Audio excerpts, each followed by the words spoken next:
Well, I woke up this morning with my mind stayed on freedom.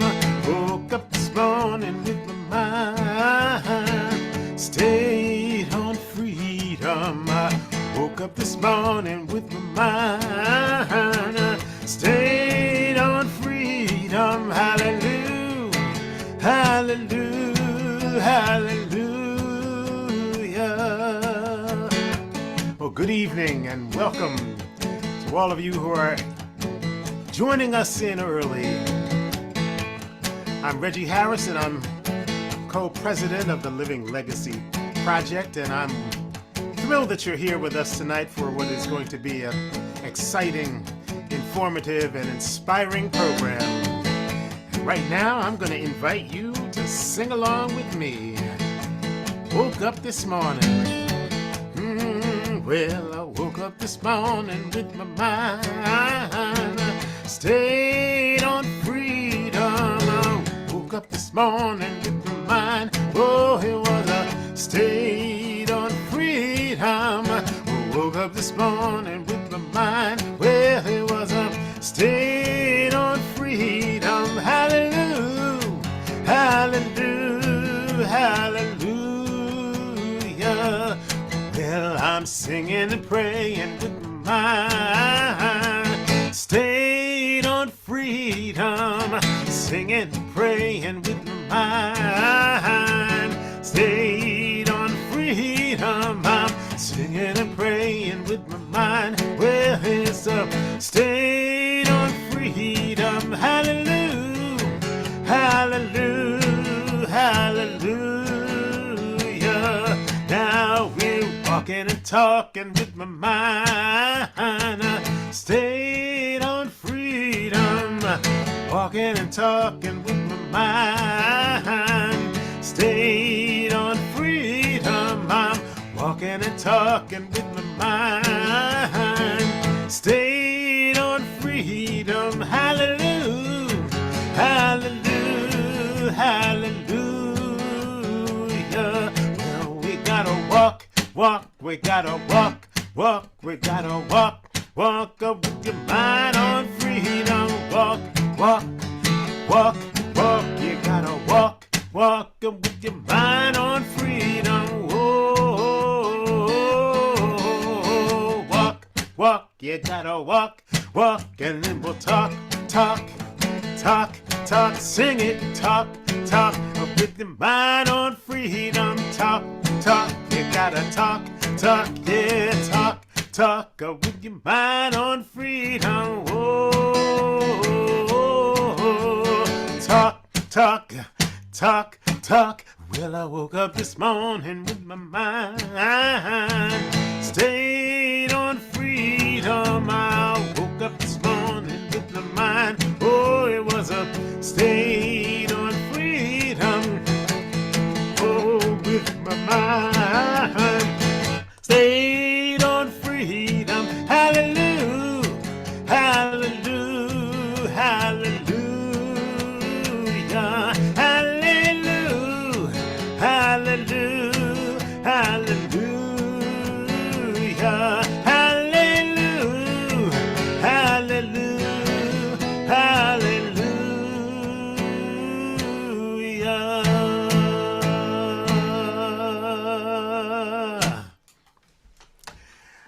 Well,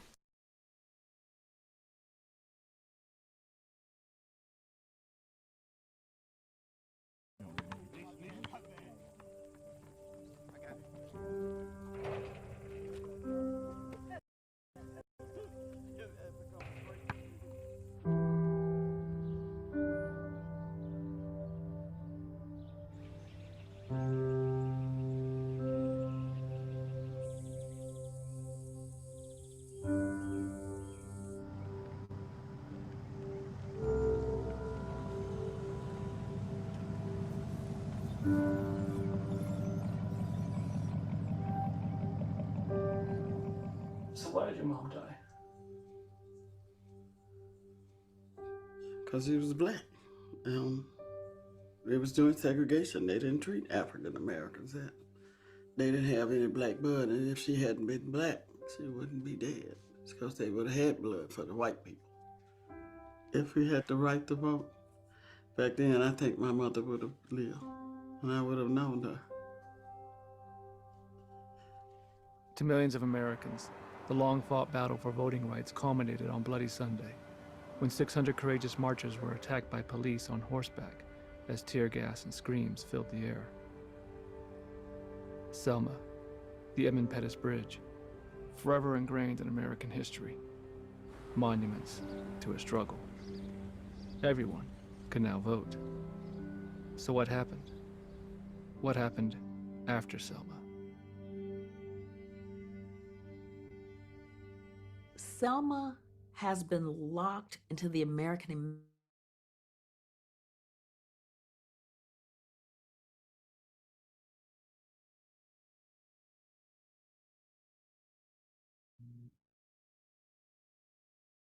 Can you hear me? No? Is it on? Hello? Okay. My name is Linda Bodner, and Myra and Jerry Schwartz and I went on an incredible journey with 27 other fellow travelers this past November. Megan Warren Seufer, who are also members of the congregation, they were with us on the trip, as were Susie Goldstein and her husband Manny, who now live in California. Also in the audience today is Carol Sales, who lives in Palinville, and she was on the trip with us. So Carol, if you have anything you want to add as we go along, please feel free to jump in. So we're going to talk about the trip that we took, and we all assembled in Birmingham, Alabama. And over 5 days, we traveled back in time to the 1950s, when the struggle for civil rights in the South was intense. The trip was organized by the Living Legacy Project, a group that has been leading these pilgrimages for many years. Our trip was a bit different, though, because it highlighted the connections between Jews and Blacks during this historic time. Surprisingly, this was the first time that Living Legacy Project had done such a trip, but I certainly hope that it won't be their last. After our presentation today, we'll be happy to give you more information. If you have any questions, we'll be happy to answer them. Myra, Jerry, and I are now going to go into greater detail about the trip. We will have a Q&A at the end, and people who are on Zoom, if you have any questions, please type them into chat. And our tech expert, Karen Levine, who, thank you so much for helping us, you were immeasurable, will read them to us and we will try to answer the questions. So please participate on Zoom if you have questions. And then after that, we're going to show the complete DVD of Selma, Alabama, which you just saw a snippet of it before. It's 40 minutes long, and it basically deals with voter suppression and voter fraud and everything that's going on now in America. It is fascinating, and I learned a great deal from it. And if you can stay, I really urge you to do so. Jerry Schwartz is now going to start the program with the overview of the trip, so you have a sense of where we went during our 5 days. Thank you, Jerry. Thank you, Linda. You saw at the beginning Reggie Harris singing songs. And we had the pleasure of, he was on the bus with us, and every morning as a wake up, he would sing a song, some sort of freedom song. And it was really amazing. So we started out by all of us flying into Birmingham, Alabama. And we flew into they're a fairly modern airport. And it was kind of ironic, this airport. The airport was named after the Reverend Fred Shuttlesworth, who was instrumental in the civil rights movement. And we're going to talk more about him a little bit later. Here's a guy whose house was bombed and survived, and the airport in Birmingham, which is a major gateway city in Alabama. It's named after him. So after that, we had a long drive, as you can see, almost a 7-hour drive to Philadelphia, Mississippi, which was where the 3 civil rights workers, Goodman, Schwerner, and Chaney, were murdered. And we'll talk about that in more detail also, but that was a very emotional visit there. And after that, same day, we had a short drive to Meridian, Mississippi, just outside Meridian, where one of the civil rights workers, James Chaney, was buried. And we're going to talk about that a little bit more. And then we went to Selma, and we walked over the Edmund Pettus Bridge, and we'll hear more about that also. After that, which is really towards the end here, we drove to Montgomery, Alabama, the capital of Alabama, and had some amazing visits in that city, which we'll talk about, and you'll see some pictures of that. So, Myra, Okay, I think I'm talking about the Jewish response. No. oh, Okay. sorry, I don't have the outline. I'm next. sorry. Just so you know, the pictures that are being projected on this screen were taken by Myra during the trip. And we're just looping them so you can see. We're not going to be referring to, I mean, just because I'm talking about something now in Birmingham, it doesn't mean that what you're seeing was in Birmingham. But we wanted to give you a sense of everything we saw. And the only way that we felt we could do that was by looping all of her photos. And if you have any questions about a particular photo, we'll be happy, sorry, we'll be happy to answer them. Okay, so leading the trip and with us for our 5 days on the bus were Reggie Harris, who you just heard do that warm welcome for us, Rabbi Jonathan Kliegler, who many of you know because he was the leader of this congregation for many years. We also had an historian with us, Larry Rubin, who was raised in Philadelphia, Pennsylvania, not Mississippi, and who joined SNCC when he was 18 years old. And he went to help in the voter registration movement.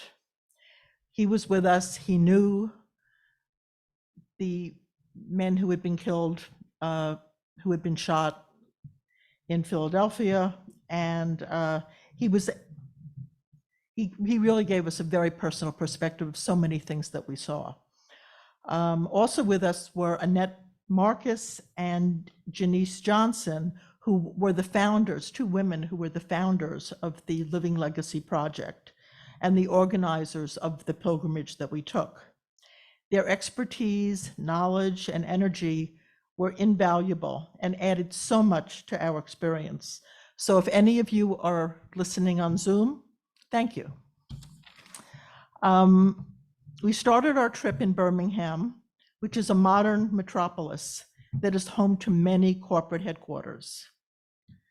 But these companies have trouble recruiting top talent because there is still a stench in the air from all the bombs that went off there in the 50s and 60s. Between 1957 and 1962, 17 Black churches and homes were bombed. By 1963, that number had grown to 28. One of the churches we visited was the Bethel Baptist Church in a small town in the outskirts of Birmingham. Karen, can you play the music? I hear you knocking.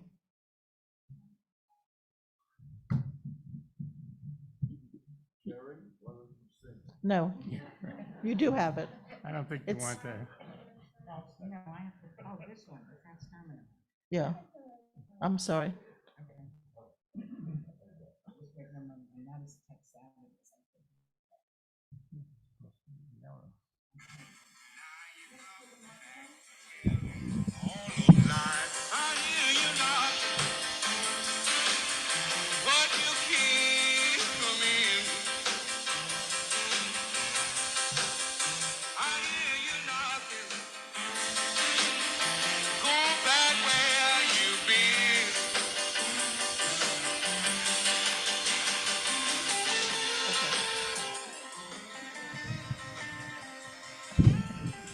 I need a director, clearly.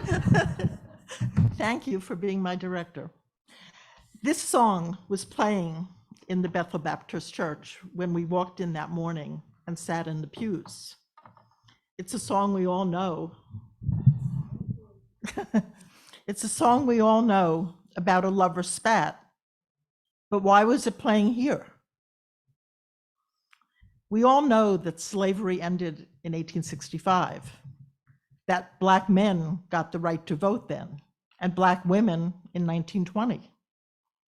Since 1954, with the Supreme Court case Brown versus the Board of Education of Topeka, Kansas, public schools had to be integrated. Not in Birmingham. Since 1926, Birmingham zoning laws dictated that Blacks live in separate neighborhoods from whites. And you know the Black neighborhoods were slums. Blacks could buy merchandise in the white-owned stores, but they couldn't try on the clothes before they bought them.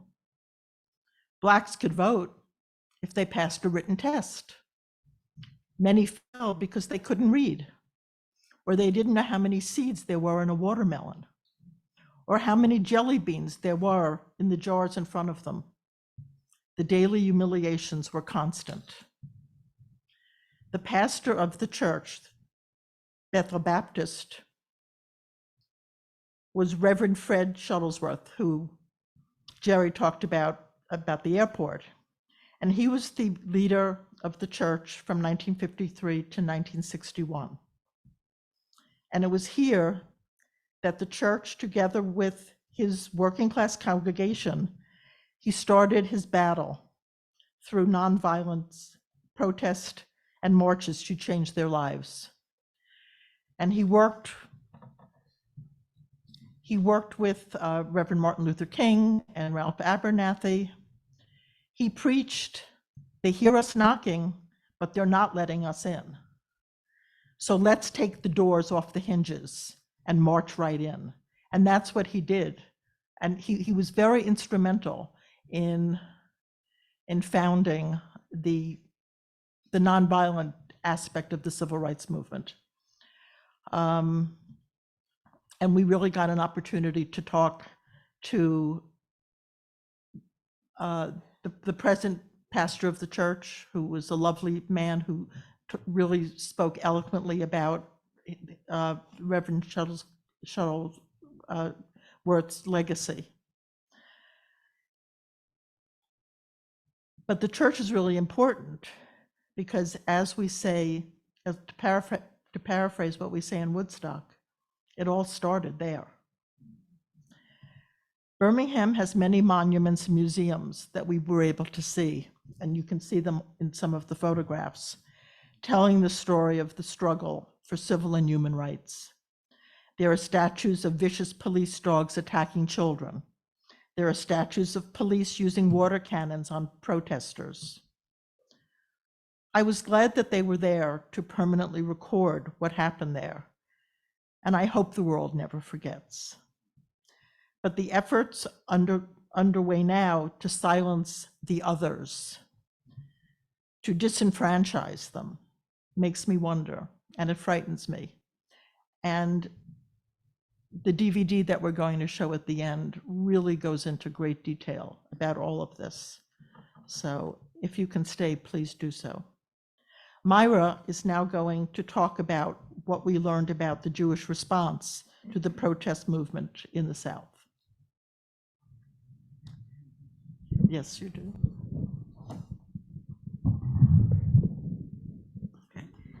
Before I start, I just wanted to mention that it was my idea to go on this civil rights tour. My sister had gone on one. Many synagogues around the country have organized civil rights tours. And I thought, I want to do one here. And I was convinced that I wanted to do one with a Jewish bent also, because the Jews were very involved in the civil rights movement, as you can tell by Goodman and Schwerner, who were murdered by the Ku Klux Klan. And to me, it's almost like fighting anti-Semitism. I want people to understand everybody, to know what people are about, so there wouldn't be as much anti-Semitism and racism around the world. So the Jewish response to the civil rights movement in the 1960s.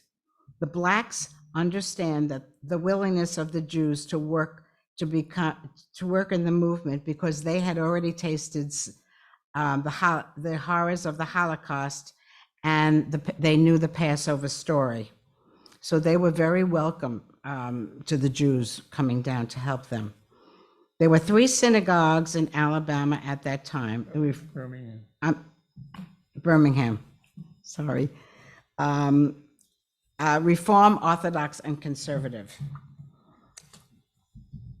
In the 1960s, Selma Jews were divided into German Jews, Eastern European, Russian immigrants, and post-World War II Jews from New York.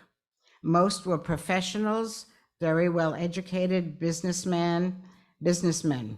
Nowhere were the Jews more openly welcome than in Selma, Alabama at that time. We went to Temple, we spoke to some people from Temple Bethel in Alabama, Birmingham. I'm sorry, she's my corrector. The temple was founded in 1907. It was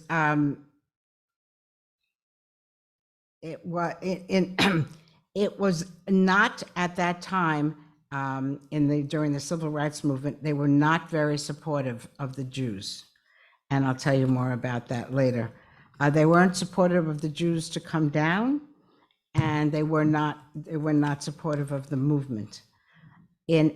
On April 28, 1958, 54 sticks of dynamite were placed outside under the temple in a bombing attempt. However, the fuses were doused by heavy rain that prevented them from exploding. We also, when we met with these congregants, they showed us a film, and there was a Rabbi Gaffman who spoke about supporting the movement. And he was very involved with the rabbis from the north that were eventually coming down, but the synagogue was not interested in doing that. They now are trying to do Tikkun Olam and repairing the world. They're actually trying to work with the community. They're very involved in the movement. So fast forward a few years later, and they really got very involved. In Selma, we went to the Mishkan Israel temple. That was a conservative synagogue built in 1899. And we met with 2 of the 3 remaining congregants in the building. The woman, what was 91, didn't come. We met with a man and woman, and they were in their 60s. In the 1920s through the 1940s, half of the stores in Selma were owned by Jews, and they were very prosperous. They explained to us that they were very involved in the community, the country clubs. They had a very good life. They did not want to get involved in the movement at all. They were very much against the rabbis from the north coming down to help. They would meet them at the airport, and they would say, no, go back, because they didn't want to upset it, and they didn't want to draw attention to themselves. They have had no rabbis since the 1960s. The building is, as you can see on the pictures when it goes past it, the building is a beautiful building with stained glass windows. Here it is. Sorry. This is when this comes up, this is part of the looking what the building looks like now. However, they cannot pay their bills. They need a new roof, they need new electricity, but they don't do anything about it. They don't go out into the community, they're not integrated into the community, and it's really a shame to see this building deteriorate. There was a boy I think it was a year or so ago, that decided to come back to Selma and have his bar mitzvah there. So his whole family did come down and celebrate his bar mitzvah. So there's still a lot of people that know about the synagogue and feel comfortable about it, but there it is. As a matter of fact, when Rabbi Jonathan was with us and when he saw this building, he looked and he said, they could do something, have a concert, have people come in, bring people from the community, but unfortunately, they don't do that. The Reform Synagogue at that time was very supportive of the movement. We also went to the Edmund Pettus Bridge. We met by the bridge. There is a Center for the Humanity by the River. And the woman that runs it is the Joanne Bland, who you saw a picture of there. We met with her. What? You're talking about Selma now. Yes. Yeah, Jerry has to do. Oh, sorry. Okay. Okay. Okay. Then to Philadelphia. We're a little bit out of sequence. Outline. Because from Birmingham, we took a very long bus ride to Philadelphia, Mississippi. And from my perspective, as we moved further away from Birmingham, the poorer the countryside looked. The buildings became more run down and very poor and boarded up in some cases. Anyway, when we got to Philadelphia, Mississippi, we then we got something to eat, and then we took another bus ride to a small community just outside Philadelphia. I think it was called Longdale, Mississippi, where there was the church. I think it was the Mount Zion Church, where the 3 civil rights workers came to. They had a meeting there. They were discussing the burning of another church in the community. So we had a very nice meeting with some of the congregants, I think with the pastor as well, and they gave us something to eat. It was very nice. But at that time, after the 3 civil rights workers left the church, they were accosted by the police, and they were arrested for drunken driving. I'm sorry, for speeding, taken to jail, and then released shortly after.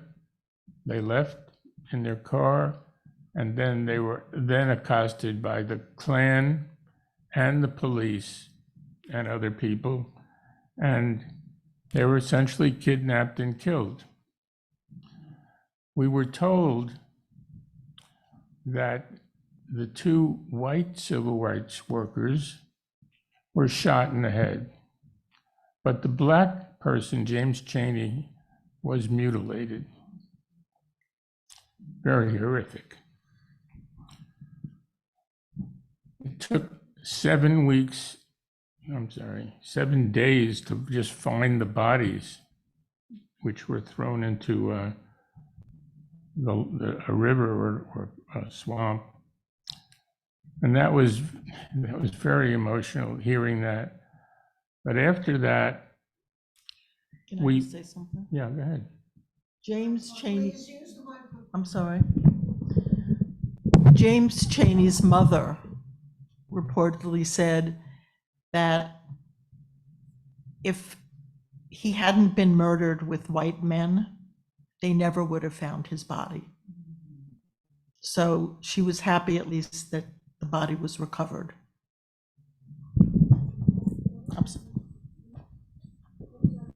They would have mutilated him more. No. They would. His life was so unimportant that they wouldn't have even looked for him if he was just by himself or with black people. The fact that he was with white people made his stature higher, and that's why they found him. That's what she meant, I think. Okay. So after visiting the church, the bus took us to the grave of James Chaney in Meridian, Mississippi. I don't know if you have the picture up there. There is a picture. There is a picture. This is the memorial of all of them. But that's not the original grave. Okay. It was in a very rural place. There was a small church next to the grave, and we were told that they don't publicize this because the grave has been desecrated many times.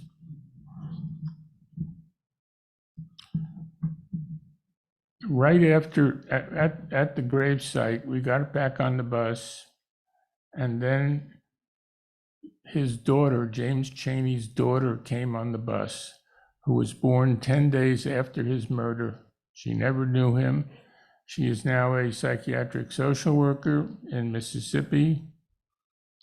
And we have a little video of her talking and singing. She sings in the church, in the choir. So she sang for us. Yeah, that's. We had a lot of people talking to us on the bus as we were traveling. Get the sound.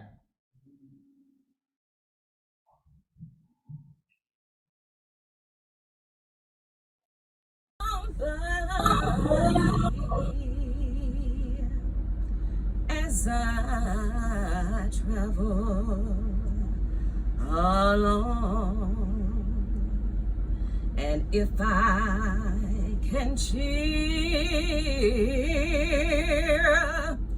somebody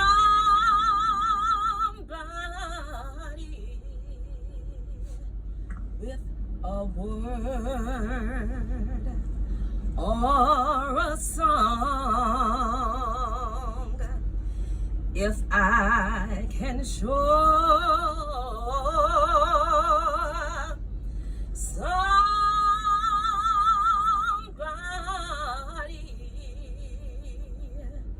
they are traveling wrong, yes, then my living shall not be in vain. Then my living shall not be in vain. Then my living shall not be in vain. Oh, if I can help somebody, thank you, Lord, as I travel along, yes, then my living shall not be in vain. Can you say that? As you travel the rest of this journey life, don't live in vain. Help somebody. And don't just help somebody that looks like you. Help somebody that doesn't look like you, that doesn't believe like you. I believe that this world is going to get to that place of love that we're supposed to get to. Thank you all so much.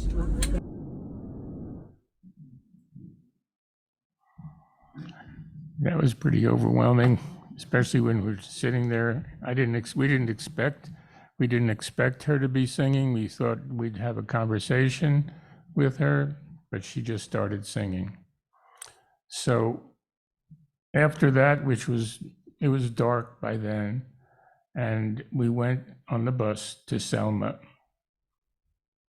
And then Myra's going to talk about Selma.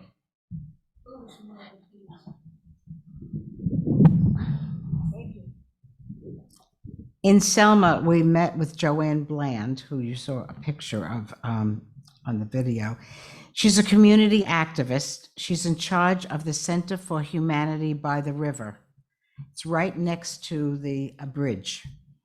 She has lived in Selma all her life. When she was born, her mother suffered complications, and she was sick and she needed to have blood, but they would only give her black blood. So they were waiting for the black blood. She ended up dying. Joanne took us, she came on the bus and she took us to the housing project where she grew up. This housing project was so stark. There was not a tree, not a flower, very, very poor. It was just the same as when she lived there as a child. She was jailed 20 times before she was 11 years old. Her sister, who was 14, was beaten on the bridge during Bloody Sunday.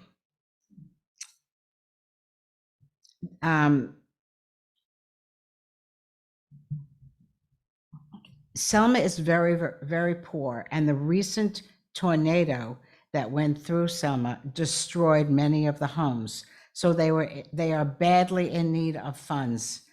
If anybody can make a donation to them, it would be greatly appreciated. You can see the houses that they were living in to begin with, and now they don't even have those houses. Then we went to the Edmund Pettus Bridge. In the 1930s and 40s, it was the main road to Montgomery across the Alabama River. It was constructed in 1940. The bridge was part of the, better if I did this.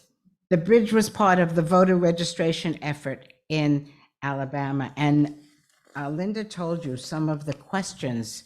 If they were able to get to the place to register, to vote, they had to answer some of these questions. I don't even understand these questions, much less answer them.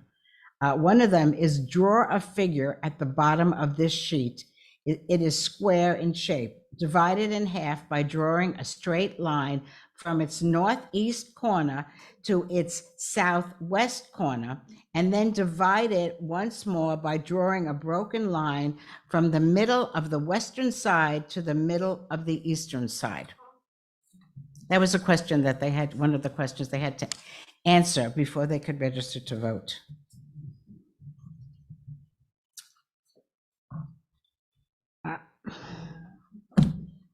On March 17th, 1965, a group of marchers led by John Lewis of the Student for Nonviolence Coordinating Committee, called SNCC, and Hosea Williams from the Southern Christian Leadership Conference attempted to cross the bridge to go to Montgomery to be able to demonstrate at the Capitol. But Dallas County Sheriff Jim Clark and Selma Mayor Joseph Smithman, backed by Governor George Wallace and the state troopers, were ordered to attack the marchers. It was called Bloody Sunday. They used whips, nightsticks, tear gas, and brutal dogs. This gathered attention about the brutality of segregation and prompted President Lyndon Johnson to condemn the violence. So by a federal court order, 10 days later, the march was completed with Martin Luther King, many Jewish leaders and rabbis. Rabbi Heschel was there, and Ralph Bunche was there also. And he had just received the Nobel Peace Prize for negotiating the Arab-Israeli truce in Palestine a year earlier. I was very honored to be selected to walk with Rabbi Jonathan across the Edmund Pettus Bridge. We held hands. Everybody went 2 by 2. It took 10 minutes to get across the bridge silently, and we were all thinking of what actually happened there a number of years ago. It was very powerful and very moving. Then I have my ending. We're going to continue. Who's going next? I'm going there. Yeah. Okay. So Jerry's now going to. Montgomery. Okay, so after Selma, we went on the same road over the Edmund Pettus Bridge. That's the main road to Montgomery. So along the way, there is an interpretive center that was put up by the state, which talks about some of the history of that at the time. And at that point, there was a tent city where some of the marchers, stayed. But a little ways past this interpretive center was the grave of Viola Louise Liuso, who was a white mother from, I think, Detroit, who decided to come down and march with everybody. And she was murdered.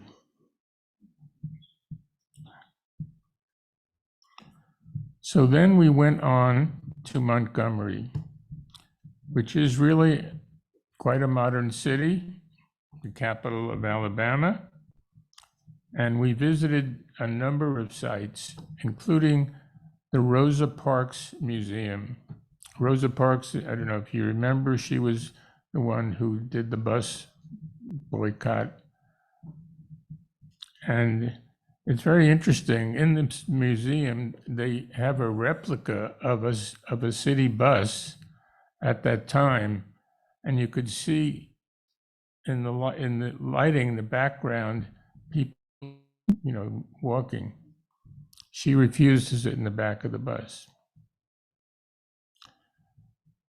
After that, we went to the Legacy Museum, which really showed how the waves of slaves that were brought over from Africa, over and over again, how many hundreds of people were brought over, thousands of people were brought over. Chains.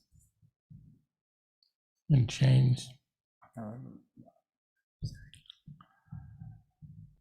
After this, we went to what is called its formal name is the Equal Justice Museum. It's an outdoor place, but it's really known as the Hanging Museum. We have a photograph of it somewhere. Yeah, the one I just did, the last one. Well, these are many pictures. Hold it up, Myra. I have many pictures of this you can see later. Okay, yeah, I'm going to talk about that. So this is a museum where there are slabs of concrete hanging from the roof. Yeah, this is it. There it is. You can see them hanging, hundreds of them. And these are commemorating all of the people that were lynched, 4,000 people. And at the bottom of each of these stones is a little thing about who it represents. Like one of them was Caleb Gadley was lynched in Bowling Green, Kentucky in 1894 for walking behind the wife of his white employer. Another one commemorates dozens of black sugarcane workers were lynched in Thibodaux, Louisiana in 1887 for striking to protest low wages. And this went on and on through all of these slabs. It was really overwhelming. So that's really one more place we went to, which was a house where Martin Luther King lived, and he was a pastor of a church there, which was like a block from the state capitol building. We don't have a picture of that. That was our trip. Who funded the building of those slabs? I think it was the state. I think it was the state of Alabama. I'm not sure. I'm not sure actually. Could have been contribution in the state. It takes up a lot of acreage. It's very, very large. If you've ever been to a Holocaust museum, it looks. Myra. It's very large. It takes up a lot of acreage. If you ever went to the Holocaust Memorial in Berlin, they have a lot of different heights of graves showing how many murdered. It's similar looking like that. They have these hanging slabs. It's paid for by people who are there. We're not sure. Not sure. We're not sure who maintains it. I know there was a lot of contribution. People gave, a lot of money to build this. So that I don't remember. Carol, do you remember? They said who funded that? No, I don't remember that. Okay. Thing I can just mention to you that the capital's Montgomery, Alabama is a beautiful city. I mean, it has flowers and trees and it's just laid out beautifully. You go to Selma and that's such a stark contrast to that. It's really very sad. Okay. You want to end it? Those aren't graves, actually. Those are memorials. Those are memorials. Okay. For the people here, those are not graves. Those are memorials at the other side of the Edmund Pettus Bridge, just to remember the people who were There was killed. a little park set up there, a memorial. There was a little park set up at the end of the Edmund Pettus Bridge, and that was there, and there were a few other statues and memorials. I just want to say one more thing. And Myra, you mentioned this before. We were at the Rosa Parks Museum, and another group was coming into the building, and we were told this was a Jewish group from New York. And Tell it. yeah, tell. So we were sitting outside the museum, and we saw another group coming in, and they said it was a Jewish group. So I said, where were they from? And I found out that they were from New York, from the synagogue where my sister had gone on the tour, from Rodef Sholem in New York City. And so I went over to him and I said, oh, I had called you about this, about your tour. And he said, well, why didn't you go with me? And I said, because I wanted to more on the Jewish aspect of the civil rights movement. And he said, it has nothing to do with the Jews. It was a civil rights movement. And I said to him, and I still believe that it was not a civil rights movement. It's a human rights movement. And they saw that I was going to have a confrontation with him, so they separated me. But so Annette and the people that were on our tour, she said, I'll contact them again. So she'll be able to give them more information to include on their tour in the future. Anybody have any questions or comments? Right. What's the percentage? Hold on. Go ahead. Hello? Yes. What's the percentage of blacks in Alabama? Good question. of the total population? It varies. It varies. It varies. In Selma, currently, the population is probably 80% Black. But You know what I'm getting at. What's the percentage of blacks? It's very Republican conservative. I've always assumed that. 25.9. That's low. wait, 25%? I thought it was well, higher. okay, so, yeah, but not a whole lot of Jews. Yeah, not a whole lot of Jews. The Jews that were in Alabama and Mississippi in the 20s and 30s and 40s, as soon as they had an opportunity to leave, they left. And the kids went off to college and they didn't come back. So, but that's also happening to a lot of the wealthier Black people. When we were at the Bethel Baptist Church in Birmingham, I was talking to the minister, who was a lovely man. He was in his 60s. He had 4 children. One of them lived nearby and he had a grandchild. The other 3 were in Las Vegas. One had an MBA. They were not coming back to Bethel Baptist Church. And if you go there, you understand why. There's not a whole lot of opportunity for people there. And there's still enormous prejudice. I really urge you to stay and watch the DVD that we're going to show after this, because even though there are places in Alabama that have large percentages of Black citizens because of gerrymandering and everything else that's happening all over the country, they don't have a voice. And if they have a voice and they disagree with the majority, they're silenced. They're thrown out of out of elected people, or being in Tennessee, were thrown out of the assembly because they didn't agree with the law that was passed, and they protested, and that was not polite. So they were, I mean, it's difficult. So even though there are places where there are large Black populations, they're certainly not having an opportunity to have a say in how they're governed.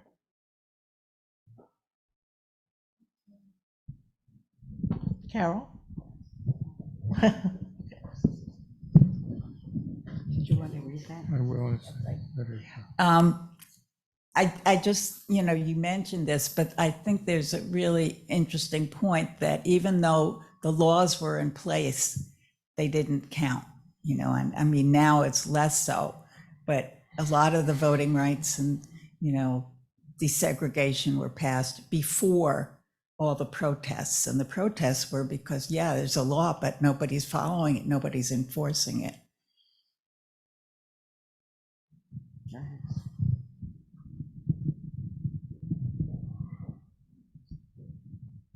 Karen, can you put up this picture? Every once in a while, you see some indication that maybe something is changing. And then you see other indications that it's not. She's going to put up a picture now, which It's over there. it's over there, which was put on the wall of the police station in Birmingham in their parking lot. So the police read this every time they come in. Said, I believe that every person has worth as an individual. I believe every person is entitled to dignity and respect, regardless of race and color. I believe that every thought and every act of racial prejudice is harmful. If it is my thought or act, then it is harmful to me as well as others. And it continues, therefore, from this day forward, I will strive to eliminate racial prejudice from my thoughts and actions. So you see some of these hopeful signs every once in a while. I hope it sinks in. But if any of you are interested in doing a similar trip and going down and visiting some of the museums that we talked about, I would really urge you to go with a group such as the Living Legacy Project, because our trip gave us a view into people's lives that we would not have gotten if we just walked into a museum by ourselves. We spoke to people in Philadelphia, Mississippi, whose family members had been beaten by the Klan on the night that the 3 civil rights workers were killed. We just had so many personal exposures that we would not have gotten if we were not with this group. So it's a wonderful trip. And if you can't go on a pilgrimage such as ours, going to the museums themselves are remarkable, and I urge you to do it. But if you really want to get a real sense of what it was like, doing a trip like we did is just so wonderful. And I really urge anyone who can do it to do so. Yes. What is the status of the Klan now? That would be interesting. I don't think people really know. I'm not sure. I'm not sure that. You want to repeat the question? Oh, the status of the Klan now? I don't think that we know. It's illegal. It's illegal, but I'm not sure. We didn't really touch on that. But in the on the table there, I have printed out all the upcoming trips for 2023 that are run by the Living Legacy Project.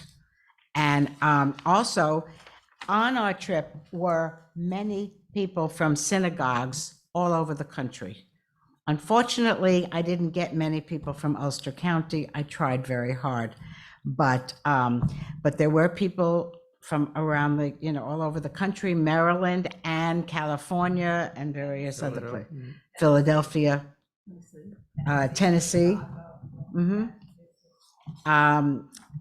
And we were all very, very much moved by this trip.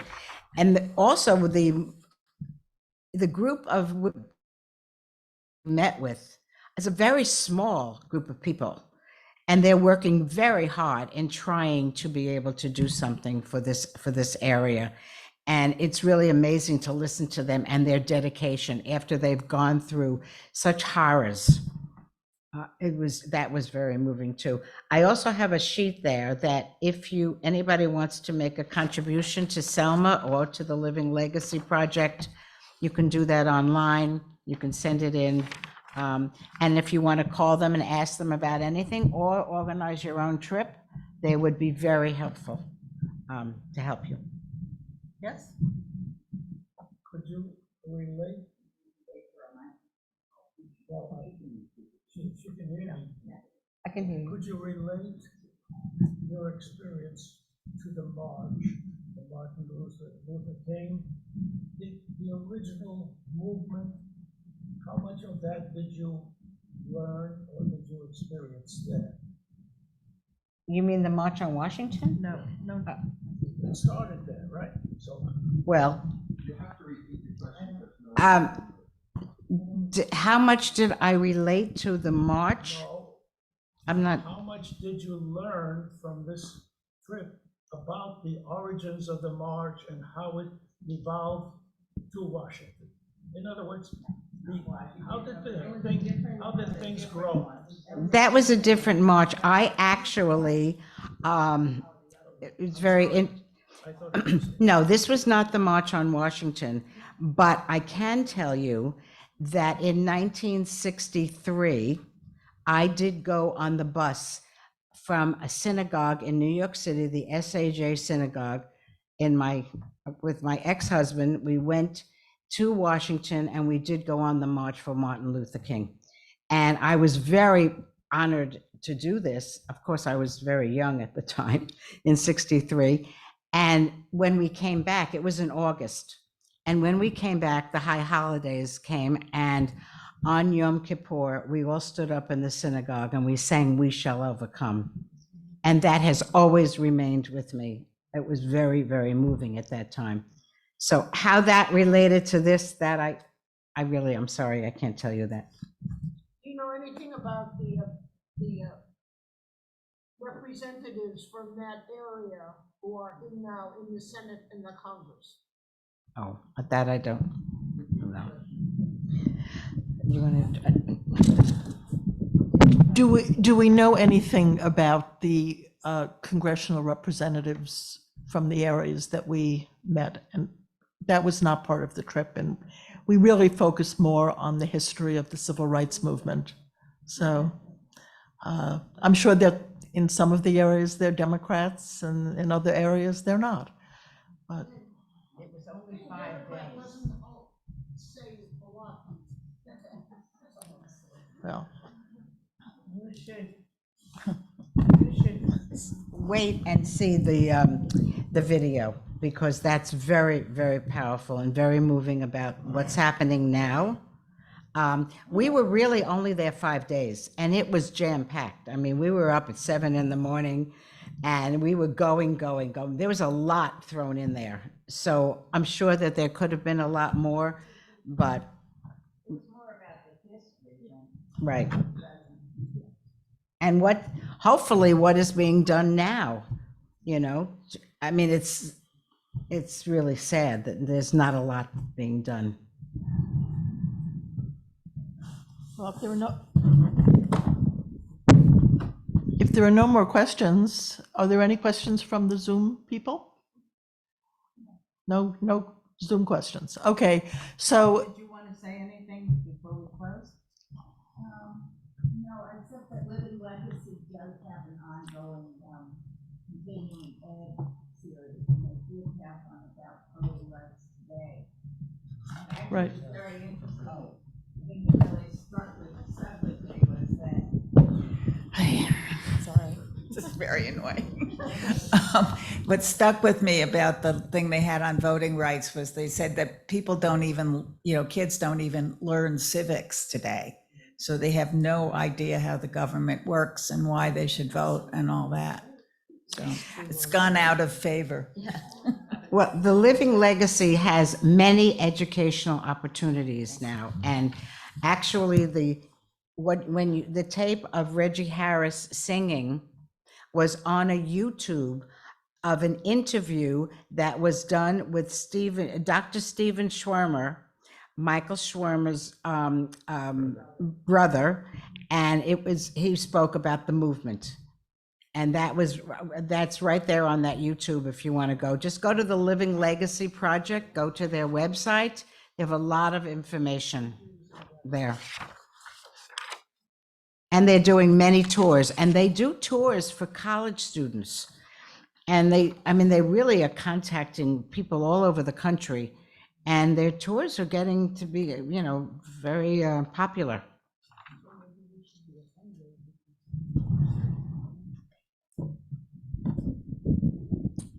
So if there are no more questions, should we just start the DVD on Selma? Okay. Just, is there any chance to present this material to the students in our school here in the synagogue? Well, I would be happy, the DVD is mine. I would be happy to share it with anyone who wants to show it to anybody. And we could certainly talk about the trip and what they could be doing, so just contact us and let us know. Yep, pass it along. Yep.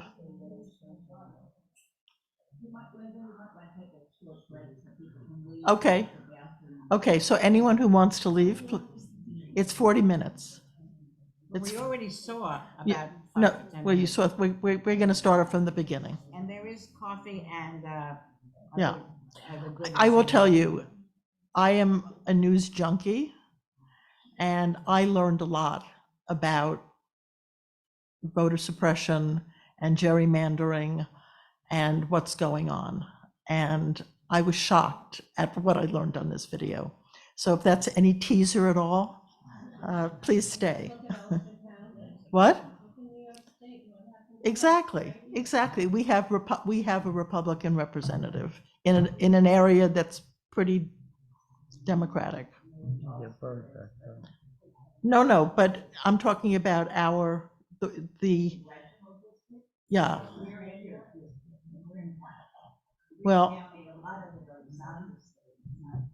Well, we used to have Maurice Hinchy. And we used, yeah, that's what I'm talking about. It's now Republican. It's now Republican. Yeah.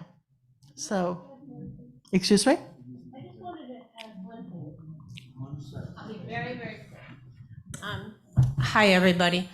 Joe and I did a trip. Put it near your mouth. No. Okay. Joe and I did a trip on our own to the Deep South and a civil rights trip. And there is so much to learn. But we did not have a Jewish component to it. So we kind of mingled with the people who were doing not necessarily the nicest things in the world. And it was also an eye opener. So the only two things I would add to this trip is spend a few days on your own to get into the restaurants or the stores, or to get away from a group and to feel what's actually happening down there, because it hasn't progressed very much since the 50s. It's still very, very, very difficult for minority population. Yeah. The other thing is I believe that your stop in Birmingham, the museum, the Civil Rights Museum was closed. It was closed that day. This is probably the most important. This is the most important museum in the South as far as civil rights is concerned, because it covers everything, including even an interview with a rabbi who spoke about the potential bombing of his temple. So I wish I could do it all over again with the Jewish aspect of it, but I think a combination of what was reviewed here today and then what Joe and I experienced would have been, beneficial to all of us. So, thank you. We can do it again. Yeah, we can do it again.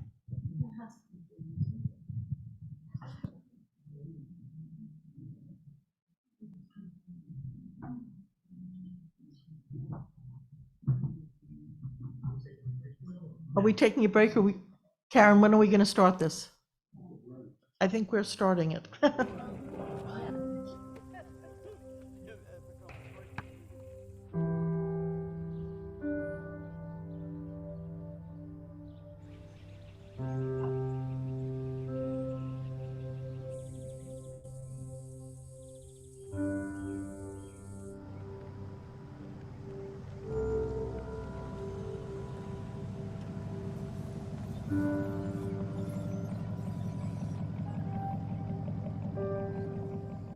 So why did your mom die?